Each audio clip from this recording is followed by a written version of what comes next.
YouTube has issued a contagious disease warning for the Cheese15200 channel. An outbreak of an unknown disease started in a hospital and has affected several people in the area.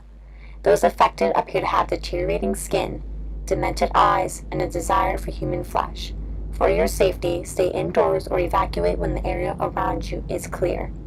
This has been a contagious disease warning.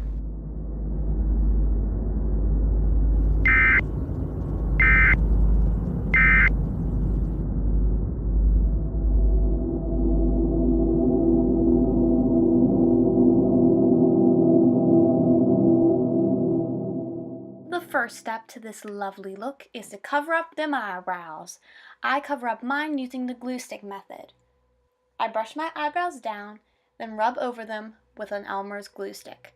Once that is dry, I then pat over it with some translucent powder. And I repeat the same step again, except I use a spatula the second time to get a very even and thick coverage. I then powder over this again, and I use my NYX Wonder Stick conceal end to conceal my eyebrows. I do this step twice, powdering in between.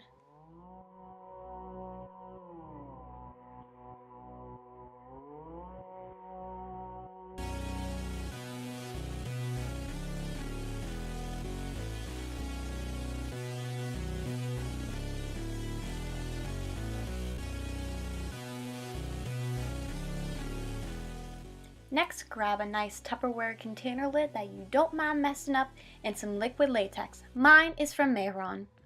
You may need a little help opening this stuff up because it appears to get stuck. After you spend a good 10 minutes trying to open up your liquid latex bottle, you can then pour some onto a plate and get ready to work. I'm grabbing some lovely toilet paper here and putting it into 2 thin sheets. Then you're going to want to give yourself a lovely latex mustache, as shown here. And begin to layer the latex and toilet paper on top of your lips to create more gum and structure for when you add your teeth. Just a quick safety tip, try not to get this up into your nose hairs because it could be really painful to pull out. Liquid latex is not meant to be in your hair.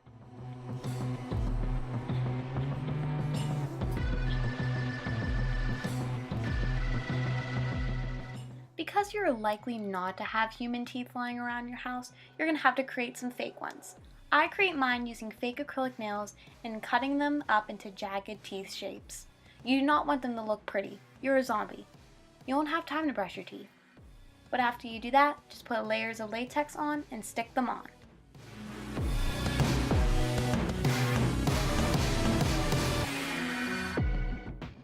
I'm then taking a thin sheet of toilet paper and laying this over top of the top edge of the teeth. This is going to help blend in the teeth into your gums. I advise you not to do what I'm doing and having scissors that close to your mouth. That could be a little dangerous. Don't do that. But once you have a nice thin sheet of toilet paper on there, you can blend it out using the latex.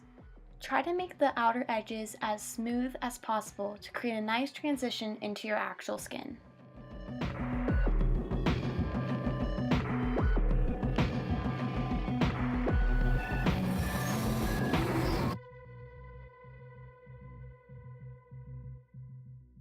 After you have all your teeth layered on, you will then take some cotton. These are just cotton balls that I rolled out into thin strips, and apply this around the outer edge of your wound to create the open skin effect.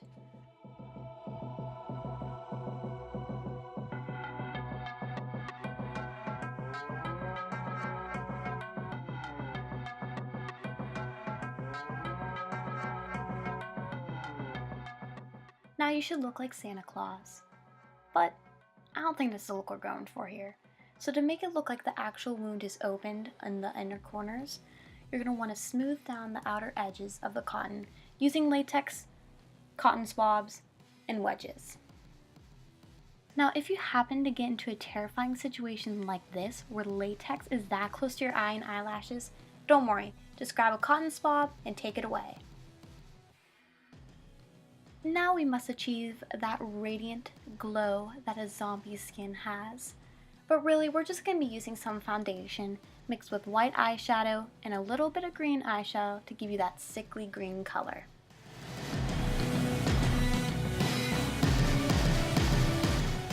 Use a foundation brush to evenly apply this to your face, including the edges of the latex where the skin will be torn up.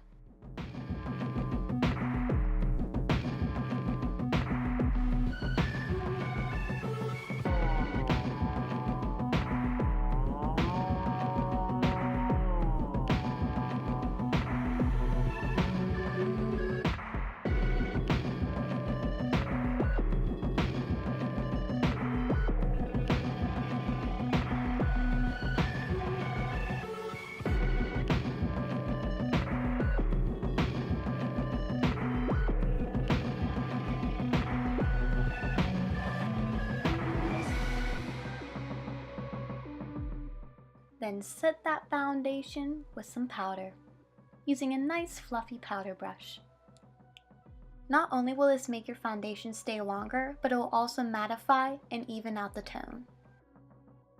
Next, I'm taking my pink aqua color face paint from Wolf FX and getting some water on a brush, swishing it around the paint, and using this to create the color of my gums. I am applying it as a wide strip right above the top layer of teeth and right under the bottom layer. The next part didn't get filmed, it accidentally got erased. But you're just going to take some red aqua color face paint and color in the rest of the wound. After you have the pink and red done, you're then going to take some black on a thin brush and gently paint underneath the teeth onto your lips.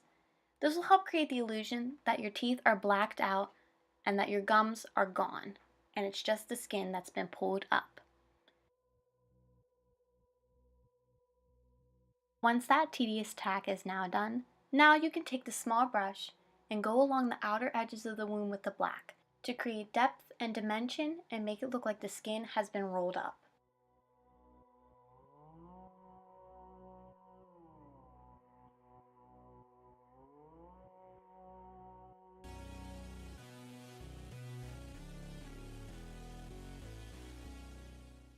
Let's now create some dead sunken in eyes. I will be using grafted bean cream paints to achieve this. First, I'll be taking a red sickly color and running this right under my eye, then spreading it out with my finger. I will then apply this to the top lid as well, creating the same process of applying, then blending out with my finger. This is not meant to look symmetrical. It's supposed to look messy.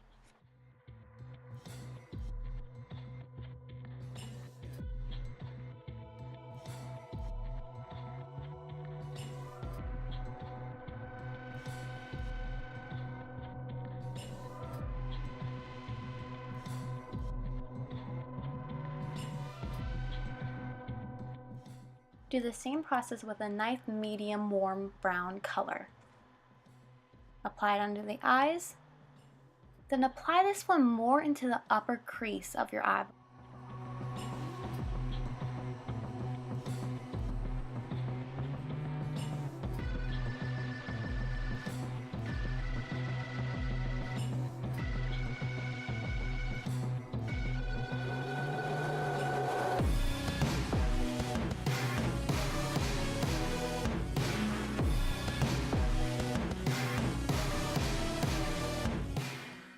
Then I will finally take a nice darker and more blackish like brown and applying this straight under my eye and into the crease to really help sunken in your eyes.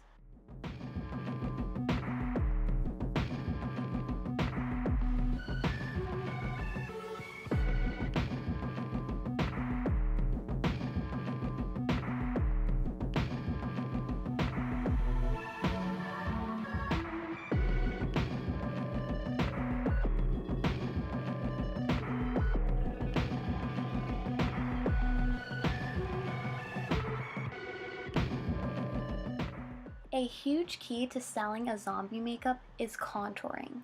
When I do skeletal-like contour, I like to use medium warm browns and blacks. For this look, I really wanted to concentrate on contouring around my temples and my cheeks to really help my face look sunken in and more bone-like.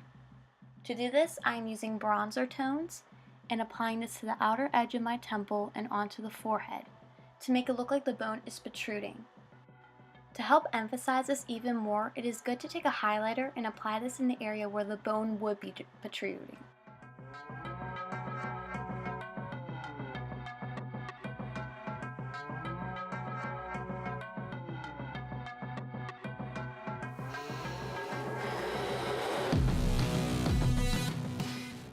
Taking these same bronzer tones, I will apply this right under my cheekbone and blending it down to create the illusion that my cheeks are being sunken in.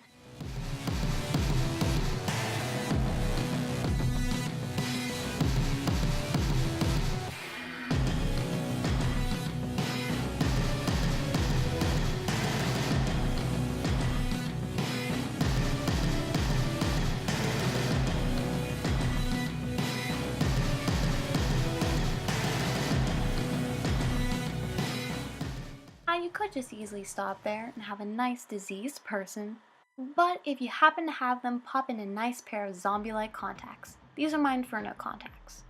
Now to sunken my eyes in even more after I got the contacts in and realized that they needed to be a little more darker, I took my Black Bean Jumbo Eye Pencil from NYX and blended out all these areas more. I've noticed in a lot of zombie movies that zombies have some major veinage going on. So I'm taking a nice crystal blue eyeliner pencil and creating squiggly lines all over my face to look like veins protruding out of my skin.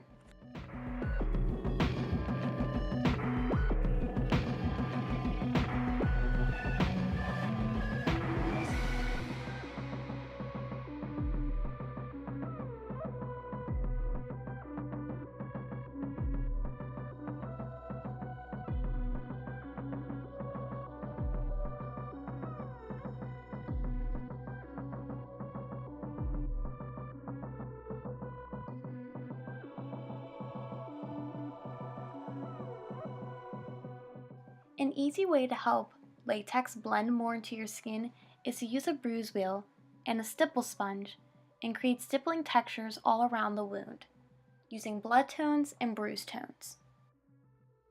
This is a good way to make the texture of the skin look more realistic, like busted out capillaries under your skin, but it just really adds that extra gore.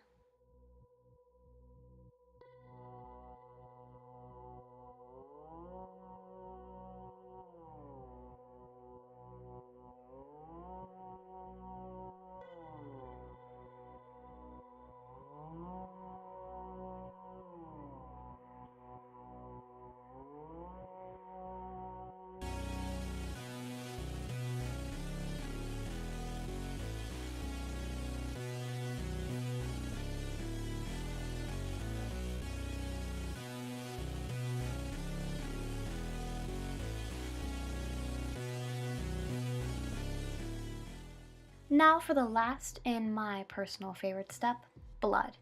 Lots of it. First start off with a nice clotted blood and place this in all the nice crevices at the edge of your wound.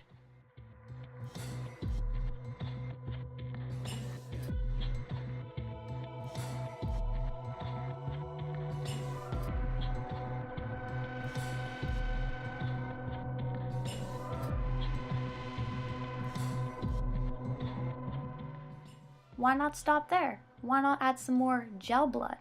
This blood is a little less thicker than the clotted blood, but still adds some nice dimension.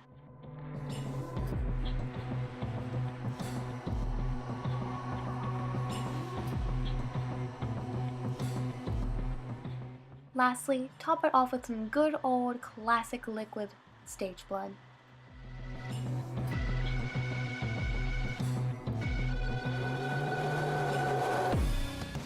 Put on a bloody zombie doctor costume, and you can also eat and drink with this makeup on. Bonus points!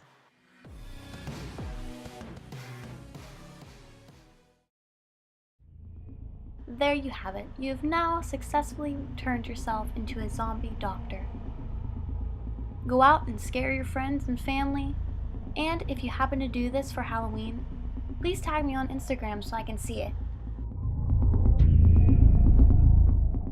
If you have any comments or suggestions for makeups in the future, please let me know in the comments below.